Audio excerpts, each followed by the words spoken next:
Sean here, BaseMint Comics. I have the tea ready. It is the weekend, so that means we're diving into Corner Box Classics. So we are up to June 15th, 1982. So in June of 1982, that is much hotter than I expected it to be. These are the books I would have picked up off the spinner rack if I had pedaled up to my shop on June 15th, 1982. While cranking Kiss's Killers, their second compilation album, because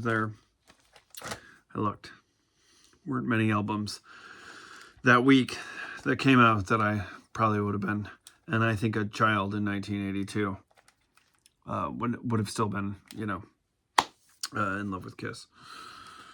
Because who doesn't love a good Kiss record? So, first up, my least favorite of the books in 1982. It's not that it's like, it's just, it's quirky, it's weird. Sometimes it works, sometimes it doesn't. This one was an interesting one. So first up, I would have pedaled up to the shop and grabbed the Defenders number 111. I'm sure with the devil on the cover, my mother would have had some type of issue with this. Fathers and Daughters, released June 15th, 1982, written by J.M. DeMatteis, pencils by Don David Perlin, inks by Andy Muschinsky, first for him, letters by Shelley Lefferman, and holy smokes did Shelley Lefferman have her work cut out for in this issue, and we'll get into that in a little bit, and colors by George Russo, cover by L. Milgram. So Patsy Walker, Hellcat, her history is weird. And there's been some confusion as to whether or not her father is the actual devil or the Marvel devil. I don't know. It is what it is. So when you crack this bad boy open, you're immediately met with this splash page where Patsy is writing a letter or in a diary, and you will notice that lettering is cursive, and that takes place throughout the entire issue, which really, I imagine, must have put Shelley Lefferman to the test. And, being of a certain age, I have no issue reading cursive, but I can only imagine the young whippersnapper who finds himself busting out Defenders number 111 these days and being like, what the hell is this? So Patsy is basically just trying to figure out if her dad is the devil. So as weird as that sounds, she travels to this town, and she travels to this town where I guess the person who is actually her father is. And she meets up with this fella who worked with her dad at the time, and goes back to his place. And she's skeptical of this guy. And she's also skeptical of oh, do we really want to go back to his place? Which I get. But her issues with this are quickly put at ease as she realized that he is just a nice, helpful guy. So he basically explains John Walker was a great guy, no issues with him whatsoever. But he's sort of just split, and I haven't heard from him for years, so I don't know why, you're out there. He's basically kind of hinting at her, well, why are you looking for him? And she kind of doesn't really give him much of an answer. She doesn't dive into her issues with it. So then she leaves the town, and then again, her little cursive diary here, she's lamenting the fact that she can't, she's thinking about her dad, her relationship with this or whatever. And then she stumbles upon this bolo hat wearing, or whatever that, not a bolo hat, this weird mustachioed dude with a bow tie and a cane, and is immediately not skeptical of this guy, which I was you have been skeptical of every single person you've run into in this town, that they're somehow connected to the devil, that this is all some weird thing that's being like you're being messed around with on this. And then this dude is like, hey, want to come? His name is Mr. Elvis. And she's like, hey, want to come back to my place? Have a sandwich, blah, blah, blah. And she's just like, sure. And I'm just like, wait, you're what? What? You're perfectly fine with this dude? So then we cut to the other defenders. Nighthawk has a new costume, and they have stumbled upon a comatose Hyperion. And that's the end of the interlude. And while Patsy's hanging out at this Mr. Elvis's place, she splits in her Hellcat uniform. When she comes back, she is immediately met with what I thought was a pretty cool art choice here, where everything starts to get distorted, and these like people are laughing at her, and it all looks crazy. And it turns out, shocker, they're demons, and that dude is the devil. Which again, craziness. Hellcat tries to escape, and then this guy quickly starts to explain, like, she basically gets teleported to hell. It's all very weird. You know, I much like these days where there's stuff where I read it and I'm like, oof, I would probably think about dropping this title. I think, honestly, in 1982, I probably never would have picked up Defenders. And I say this like, I have read every single issue of Defenders. I have read every single issue of Defenders twice. And there is some great stuff, and there are some duds. There are other stuff that I'm reading right now where I'm like, all of this is fantastic. But Defenders is the one where I'm like, this one gets a little weird at times. And I know this particular era of the Defenders, the reason why I read it the first time was because it's obviously got Beast in it, and eventually Iceman and Angel enter it. But this Patsy Walker gets transported to hell. Not my jam. So he kind of explains that, like, he's not really that. This is where Marvel gets confusing with, like, you know, I suppose biblical stuff, and I can understand why they try to. But he's basically like, I'm the devil of man. It's weird. And so basically, like, he just sort of expresses that, like, hey, I'm not, you know, basically kind of like more of a construct in your mind than an actual devil. And he's like a devil that can only be defeated when you no longer believe in him, when despair and self-doubt give way to hope and self-belief. That was the devil you became when I transformed you, Patsy. And so it's weird. And so Patsy is quickly like, she is sort of like, has this conversation with this devil who's clearly not her father, goes back to the house, and her real dad is there. And he didn't know that, like, he was her father. And so that's sort of like, they just sort of end it. The issue ends with her, and he's hanging out at her place, and he's like, oh, I want to hang out and meet the rest of the family, because he's, you know, got a normal family, and have some chocolate milk. And she's like, sure, swell. And that's what I mean. Defenders is just sort of weird. And then we cut to what I believe is an alternate reality, because Kyle Richmond is president, and the Overmind is controlling him. And the Overmind is an interesting villain that sort of lingers throughout Defenders for some time. So, Defenders 111. Weird, but even weird, like, still good. Still good. That's what it's got going for it. It's like, this is bonkers and bananas, and it, like, but I still, like, I'm like, it's not so bad. I know that's no glowing review or whatever, but really it's just kind of, it's interesting for me when I take a look at stuff these days, the stuff where I kind of like eye rolling. I have like a softer spot for the older stuff that might be like absurd or weird. And then when I start to get really harsh on newer books, I kind of have to remind myself that I give this type of stuff like this pass because of nostalgia or a certain charm. And then I'm like, take a beat, kind of put myself in that mindset when I'm reading new books that might not be clicking as well as they should be, and kind of think like, well, maybe I could, you know, look at it from a different perspective. Anyways, the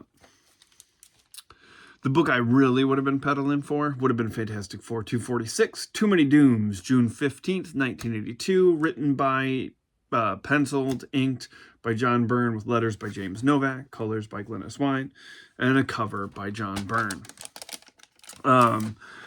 Last issue, I think, was the Franklin got old and turned thing back Rocky and not the Kirby Mush Monster. And was given insight. Reed and Sue were given insight into Ben's mind, where he basically they're basically setting up that any possible cure for Ben to not be the thing is kind of like mentally hampered by Ben, because he believes that Alicia loves the thing and not Ben. And I get that. I completely understand where he's sometimes, like, if we have certain things about us, you might get caught up in those things and think that that's the thing that people love about you. I know I've had those moments in my life where there's been like certain aspects of what was doing with my life. I suddenly thought, like when I was playing in a band, I was like, people, like the folks in my life really love this. And if I were to decide to stop doing this, would they still care? So that's how I connect with Ben in that regard. When I think about that, I'm like, oh, when I was younger, I'd been there. So Doom's in this contraption, and this issue, we'll get to that. So basically, this is the point where Reed is sort of working on Ben, but kind of like he knows now that like none of this is going to work for Ben. Because of his own thing. So then Sue comes in and she's like, hey, the ambassador for Latveria is here, and we're going to transport Doom's comatose body over there, and they're ready for it, but the ambassador is sitting next to a Doom. So what's going on? Because we've got a Doom over there, and we've got a Doom at the Baxter building. Too many Dooms. Then it cuts back to the Adirondacks, and you see the Micronauts ship fly out of this castle, and that's from Micronauts issue number 41, which I've already covered in Corner Box Classics. There it is. And that issue, I did have a note that it takes place after Fantastic Four number 236, and there is panel 1, page 4 of Fantastic Four number 246, where they escape. So I don't know why the schedule was off so much for this. And there is kind of an interesting thing that I was thinking about last night when I was finishing up the last 2 issues of this, because there's a Marvel team up this week and a Peter Parker Spectacular Spider-Man and this issue of Fantastic Four, but the Marvel team up is Spidey and Human Torch. And I was like, man, I'm really, really, really harsh on current continuity, and it's because I'm reading stuff as it's coming out. I obviously was not reading anything in 1982 because I was 10 months old when this came out. Not even that, 9 maybe, 8 months old, something like that. Anyways, so in like I can read this stuff now and kind of fit like Marvel team up before these arcs start in Fantastic Four or Peter Parker Spectacular Spider-Man, so that it fits continuity wise. But like if I was reading this as it come out, I would have been like, how come Johnny's all not had his butt kicked by Dr. Doom in that issue of Marvel team up, and how come after Marvel team up we're dropping back into the middle of a story in Peter Parker Spectacular Spider-Man? So this is another lesson in like, take a breath, take a step when it comes to current continuity, and recognize that even though the books are coming out every week, that you can later on file them in whatever continuity order that you want to, and everything's great. Learning all types of lessons in this. So the Puppet Master was obviously dealing with a Doom in Littleville in that Micronauts issue, and Fantastic Four number 236, where he had created kind of this, like, Puppet Master had created this, like, perfect society of littles, so he could be with Alicia. And he's like, oh, don't worry, I still got a Doom under my control. And then another Doom like rips open Littleville and just like squashes the Puppet Master. I was like, that's It's pretty, I know it's not the end of the Puppet Master, but I was like, damn, if I didn't know that, him coming in there and squashing that. So he takes off, and there's just, as the title suggests, too many Dooms in this. So the Fantastic Four show up, and very quickly they are attacked by Dooms. And Johnny is the first one to get it. Sue then gets it, Reed gets it, and Ben gets it as well, where they are all facing off against respective Dooms. And, you know, it's super fun because you get individual, you know, like, you get each character facing off Doom, and Doom coming up with ways to defeat them throughout this issue. And that's always a blast. I mean, you get 4 Doctor Dooms fighting the Fantastic Four separately. And of course, during this, like, they realize that they are fighting robots or Doombots or whatever, and that his mind is in a different, like, they've got it stored, Doctor Doom's mind stored, and then they drop it into the actual Doom. So Doom has been reborn, which is very exciting because, I mean, you know, how good is the Fantastic Four without Doctor Doom? And so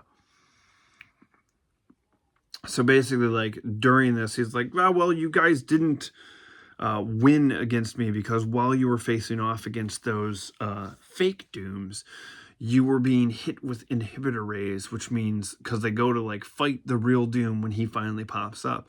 And he's like, no. The entire time that you've been fighting these Doombots, they've been projecting these inhibitor rays, which means that you now can't fight me. Which, I mean, come on. Inhibitor rays, Doombots, comics. And I love it.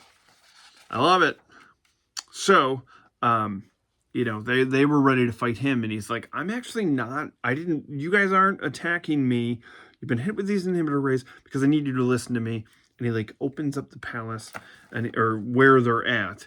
And he's like, Latveria's war-torn right now, and I need help, like, the people were fine when I was in charge. People prospered, blah, blah, blah. And this is what's been going on while I've been in your care, comatose, like Latveria has fallen. And so, you know, what a twist. So there's that. So Fantastic Four, you know, each member facing off against a Doombot. That's a blast. I enjoyed that. I love, you know, John Byrne's art, his writing, and his Fantastic Four is a big, I dig it.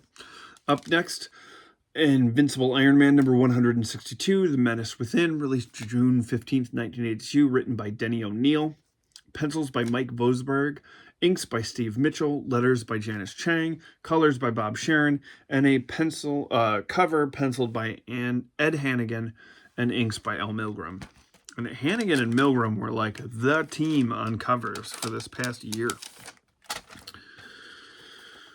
I guess I am in Denny O'Neil's Iron Man now. I thought the Michelini stuff would have lasted longer, but it didn't, so. And there is something that sort of comes up in this issue that I actually really liked. So, Tony Stark is attacked by Stark International is attacked by 2 World War II planes. Well, they're putting this big arch in there. And, like, Iron Man obviously stops this from happening over a few pages. There is some damage done, and some people are affected by this, but the planes eventually crash. And a few days later, I would assume, there's no, like, there is no time jump, but you understand that it's got to at least be a day or two later, because they're back to kind of cleaning up the wreckage later on. And one of Tony's people shows up, and he's got these headphones where he's testing out, like, an AM/FM radio, and powered by our new corundum circuits. You got my new project memo, didn't you? And with your permission, I'll pass them out to our people. Kind of a consumer test. They work. We'll be able to license them to Sony or GE. And so, like, Tony's like, yeah, sure, whatever. Like do what you got to do. Just glad that you're back after the accident with this thing. So, all sorts of weird things start to happen around Stark International. There's just been fighting and things going on, people not acting right. Tony winds up going to a party.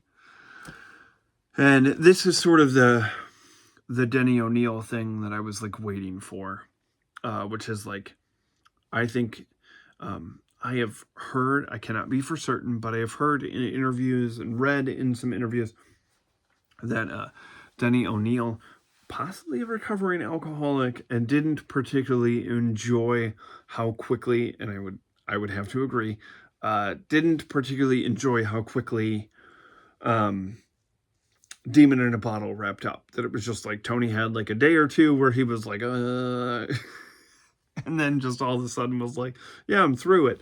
And there wasn't more fallout or more of a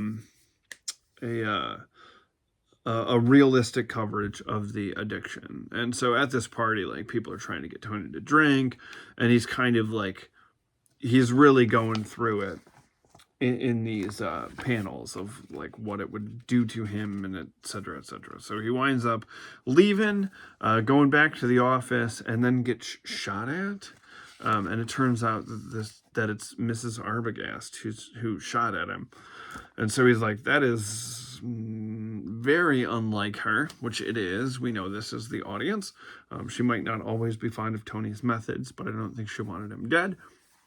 And so he goes back to Vic Martinelli, the security chief, and that's where Vic's like, oh man, like, weird, but there's a lot of craziness going on there. And so Tony's starting to look around, and he sees people showing up to work, like wearing the little headphones thing. And we quickly learn that those are pumping suggestive messages to do crazy things into people's minds. And that the fella who was damaged is actually a bad guy named Tattoo. And so Tony figures this out, and they fight. He realizes that the signal is coming from that arch thing that they put up in Stark International, that it was placed in there to kind of send out these frequencies to drive everybody kind of crazy. And Tony stops that, and all's well that ends well. So that's the end of Iron Man. So again, like, this is not the greatest issue of Iron Man, but still, like, it's so weird to me that, like, stuff here where I'm like, that's not great. It's still really good. Like, it's not, like, obviously that's not going to be like lauded as a as an Iron Man story, but still, I'm like, this is a blast. It's like, it's a one and done weird, but it was fun, and I dug it. So that's probably one of the main things that I'm taking away. Like, when I read all of the X-Men stuff, there was a real, like, when I did that, it was a really good flow. It's all Claremont for 17 years, and he's got a fantastic handle on that. But I'm surprised with how much I'm genuinely enjoying pretty much every single title that I'm reading in the Corner Box Classic thing. And even when there is an issue where it's like, oh, this might not be my favorite, it's still enjoyable, you know. And I you've seen it on some of the Wednesday videos. There's stuff that's coming out now where I'm like, this is just doing nothing for me. And sometimes even the worst of this stuff, just like when it's like a fantastic album where you're like, I like every track. Some of them I'm going to listen to all the time, but even the filler stuff is enjoyable. And, you know, and that's sort of how, like, Defenders, it's like, okay, that might not be as great as John Byrne's Fantastic Four, but it's still fun.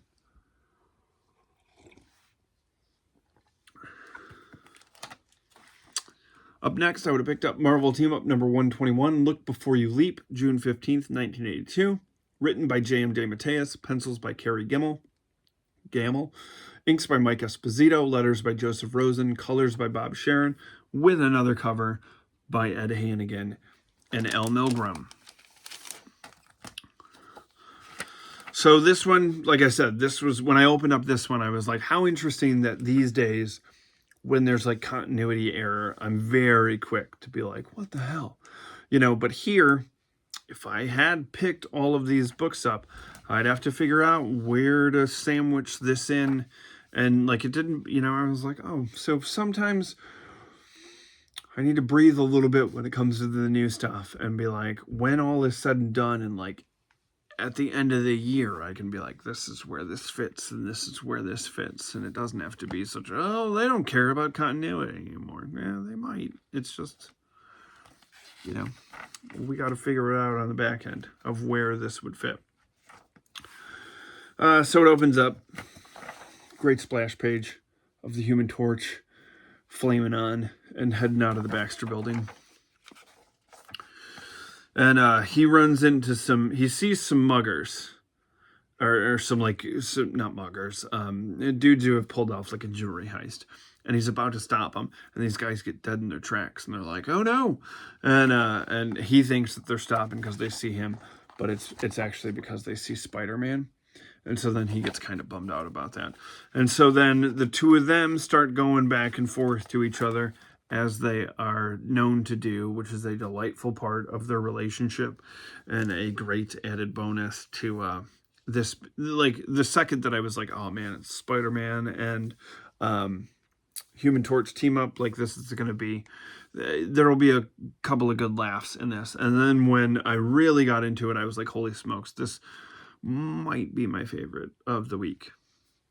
So the bad guys, as Johnny and Pete are going back and forth, the bad guys are like, all right, these two are going at each other. Let's get out of it. Like, let's beat feet and get out of here while these two, you know, argue back and forth like an old married couple. And quickly they're like, hey, we can multitask. We can do both. We can still stop you and do this. So they both split up and wind up nabbing all of the bad guys. And then in this great panel here, as Spider-Man is about to hand the money back or the jewels back or whatever, his spider sense goes off. He doesn't know why. And then it is the speed demon just like zips by and steals the stuff. And, you know, he's basically like, see you guys later, see you jerks later. And so then it cuts over to, there are some bystanders who are watching all of this. And there's one particular fella who's getting super pissed off about the superheroes and like kind of causing a scene. And so his kid is like, Dad, you're kind of embarrassing me about this. Can we just get out of here? And it turns out that the fella who's getting all upset is the original Leapfrog, which is a character that I absolutely adore. Great in comics. Absolutely hysterical and fantastic in the MCU show Sensational She-Hulk. When he showed up, it was a delight, and I still quote his little rip it and ribbit thing. I just think it's too fucking funny. So the old man's all upset about how he tried to become a criminal. Times were tough. And, you know, he'd lost his wife to cancer, trying to help the kid out, you know, and basically, like, you know, he got a bum job. Like, just things aren't going his way. He's definitely a villain who is sympathetic. And so the kid is feeling bad about this. And then one part is like, the kid's trying to console him. And then he like slaps him. And I was like, oof, that is a bad look. And so the kid's quick to be like, I know you didn't mean it, because he is very, but still it's like, no. So the kid goes and he's like, yeah, I'm gonna make my dad proud of me. I'm gonna don this suit. But he's like, I'm gonna be a superhero. Like, I'm gonna change the name of Leapfrog. Like, he's not gonna be some 2-bit loser who got, you know, beat up by Daredevil. I'm gonna be a hero. I'm gonna stop some bad guys. So he goes off and he's bouncing away, and he's not good at it. And so Speed Demon is taken Spidey and Human Torch to task, mostly because the two of them are trying to like stop him on their own. I really love this panel where he's taken off and you see the Human Torch fly in and Spidey swinging in behind and this dude getting like knocked off of his feet as the Speed Demon. I don't know, I just thought it was a cool panel. I mean, it's nothing like groundbreaking, but it was just I don't know, it's just a cool panel. As Leapfrog is trying to track down Speed Demon, he stops a mugging, but the old lady winds up clubbing him with her bag because she was just about to give the kids that were mugging her the business, and I guess she was looking forward to putting them in a fight. And then the cops are traveling past all of this while they've got a couple bad guys in the back of their squad car. One of the guys recognizes Leapfrog, thinking it's his old cellmate, the original Leapfrog. And so he kind of calls him over there, and Leapfrog he doesn't quite have a handle on the bouncing. And so he accidentally like bounces through the roof of the squad car. And so now the cops think that he's a bad guy trying to bust these guys out of the squad car. So now they're after him as he's still trying to like make his way to stop Speed Demon. And one of the things that so at one point, Speed Demon kind of jumps out of the way of Johnny Storm, who burns through this tire truck. And you probably can't, you would think it says Michelin tires, but it actually says Michelini tires. And I thought that was like, I like it when background stuff is like that, where like artists will call out other artists or shout them out or anything like that with like street signs or graffiti. Think stuff like that's cool. So I wanted to call that out. So then basically like the original Leapfrog realizes that his kid has stolen the suit, and he's like, oh my god, he's gonna get himself in trouble. Like, he's a good kid. Like, oh my god, I was overreacting earlier, and now, you know, he's gonna like wind up down the same road that I am. And the kid winds up like accidentally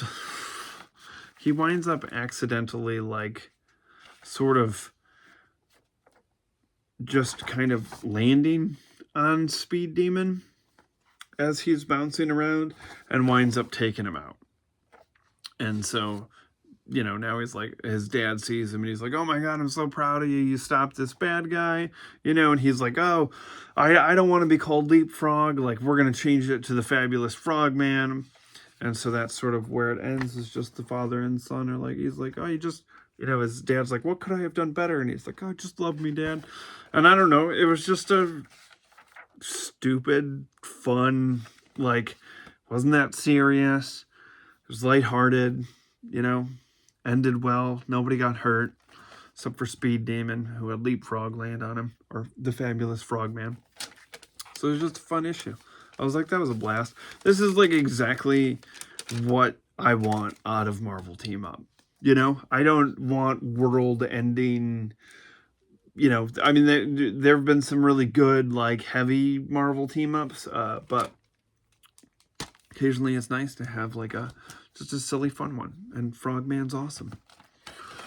So, the final issue that I would have picked up on June 15th, 1982 is Peter Parker, The Spectacular Spider-Man, number 70, The Great Cloak and Dagger Hunt, written by Bill Mantlo, pencils by Ed Hannigan, inks by L. Milgram, letters by Joseph Rosen, colors by Glennis Wine, and a beautiful cover by Ed Hannigan and I mean, it is a great cover. You got the torn up mask, and it's good going on. So, last issue, Cloak and Dagger killed Silvermane. Not cool, I guess? I don't know. I mean, I was okay with it, but Peter's not. We have different moral codes, I suppose. I mean, I wouldn't want to kill Silvermane, but, you know, I understand Cloak and Dagger's motives if he's out there pumping drugs into the neighborhood. But I also understand Pete's like, let's let the law handle it. So it opens up with this great title page where Pete is clinging to the ceiling as clearly a machine gun is blasting open the door. And Silvermane's people are coming in here because clearly they're aware that they've been shut out of there and that something's happened to Silvermane. His doctor rushes over there and realizes, like, oh, we gotta get out of here now. So he pushes a button like you would do in a bad guy's hideout, and his bed is lowered into the ground and dropped into an area where, as Pete is fighting the bad guys and using his spider sense to great effect to take out these goons, the doc is able to get Silvermane's body out of there. So then it cuts to, like, the cops show up and they're sort of like trying to figure out, like, oh, we got this anonymous tip that this was happening here, and he sort of thinks to himself, like, who could benefit from this? And then it cuts to the Kingpin, who is exactly who would benefit from this. So then we get back to Pete's place, where he changes out of his duds and falls asleep while trying to do some homework. And then Cloak and Dagger are out and about, and they are taking on some drug-dealing scum in their neighborhood, while Dagger is struggling with the fact that she killed Silvermane. And I think this splash page here, I don't know, just really dug it. Thought the use of the light and blacks there amongst the bad guys was used to great effect by Ed Hannigan. So then Pete shows up to the Daily Bugle. Jonah's all pissed off because they just have to use a sketch of the Silvermane thing for the front page of the Daily Bugle. And that's when Pete busts out a photo that he had taken of it. And so he leaves happy and paid and ready to head off to school. And then this, I thought, I clocked this panel layout and just thought that it was really cool and kind of cinematic, where, like, you see Pete getting on a bus, and then it sort of, like, you get the doctor talking to Silvermane in this black panel, like, he's like, Silvermane's like, am I alive? And then we get the bus moving, and he's like, yes, open your eyes. And you see Pete getting off the bus at Empire State, and he opens his eyes, and then you get this shot where you can see old man Silvermane in the doc's glasses, and he's like, yeah, but I'm still old, like, and then it's revealed that he's been put in this cyborg body, and, he's super jacked about this, and just starts kind of, like, messing up the place, and he's like, yeah, this is great, I'm gonna go out there, I'm gonna bust heads, I'm gonna get Cloak and Dagger, I'm gonna get Spider-Man, I'm gonna F everybody up, it's great, and he bashes out a wall the entire time, like, and the doctor's like, yeah, but he's just not listening to him. And so after he leaves, the doctor's like, we gotta go get him, because, yeah, the body's great, but your organs are still really old. We haven't fixed that. So you are, like, on pure adrenaline right now. That's gonna wear out. You're an old ass man. We need to get this figured out. So Pete gets called out in school for sleeping and during class, and Deb Whitman is worried about him, and so she's sort of talking him through the entire time here, basically about, like, she's trying to hint that she knows what's going on with Pete, but he's just not having it. He's like, I gotta go, I got stuff that I got going on, and she's all bummed. This is very Deb Whitman. I feel very bad for her. So then Silvermane is on his way to, take out Cloak and Dagger. And Spider-Man finds him. And they all fight. And then Cloak and Dagger appear. It's a whole thing. Oh, you got them all fighting on some subway cars. And eventually Cloak and Dagger and them, like, his body sort of runs out, and that's kind of the end of it, or so we think of Silvermane at this time. And they rescued the people that were on the subway train. Pete takes off, and Deb Whitman, we cut to her apartment, and she's seeing all of this on the news, and she's sort of grappling with like, she's sort of struggling with like, but you'll say, Deborah, you're being silly, but there's no other way to answer it. Either the boy I think I'm in love with is Spider-Man, or I'm in more trouble than I thought. And that's sort of where the issue ends. I don't know who she's talking to. I don't know if she's talking to herself. I find the Deb Whitman thing fascinating to me because that is a character that I cannot recall in any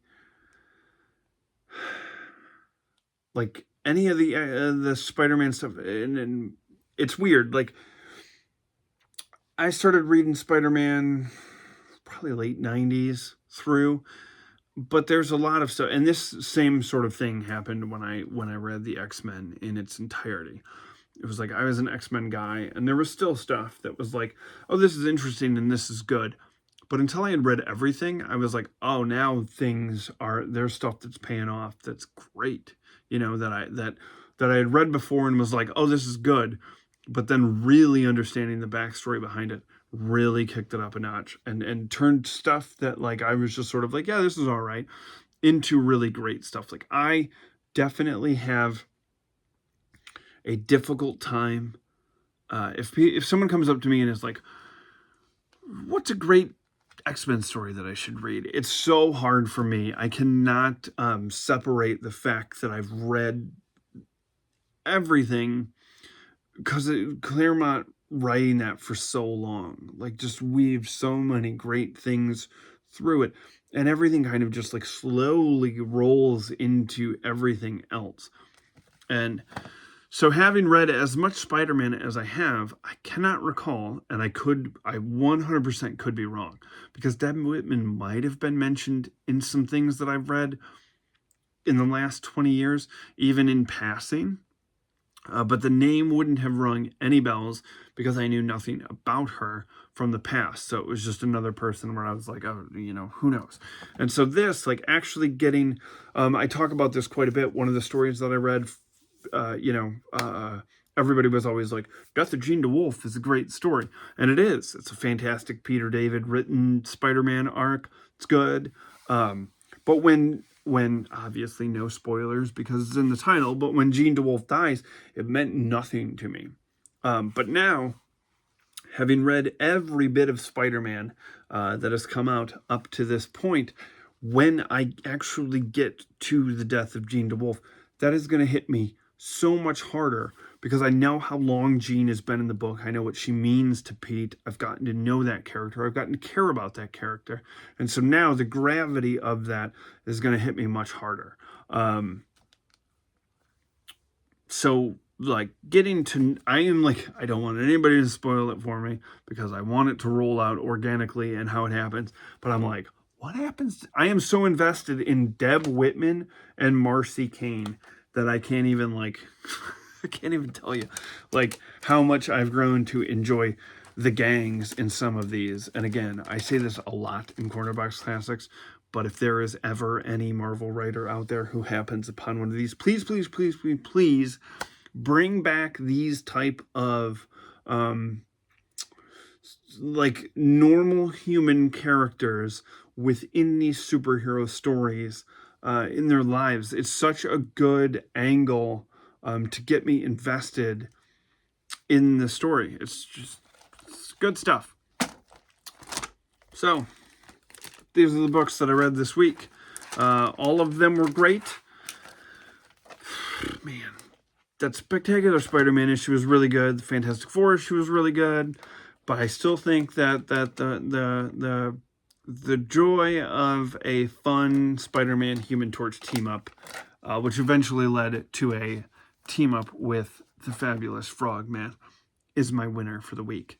And that shows you just how good that Marvel team-up issue was, that you can have 9 Doctor Dooms in an issue of Fantastic Four written and drawn by John Byrne, and I'm still like, man, Frogman won my heart. So that is Cornerbox Classics for this week. And, let me know if you picked up these issues when you were, if you were around, or if you're, you know, like me and you came in later in the game, but still enjoy the hell out of these issues, please let me know. Do all the things that you're supposed to do. And yeah, and I will be back on Wednesday to chat about the books that I have been enjoying this week from last Wednesday, and another new comic book day bike ride up to the comic book shop. So thanks for taking this ride with us. Bye.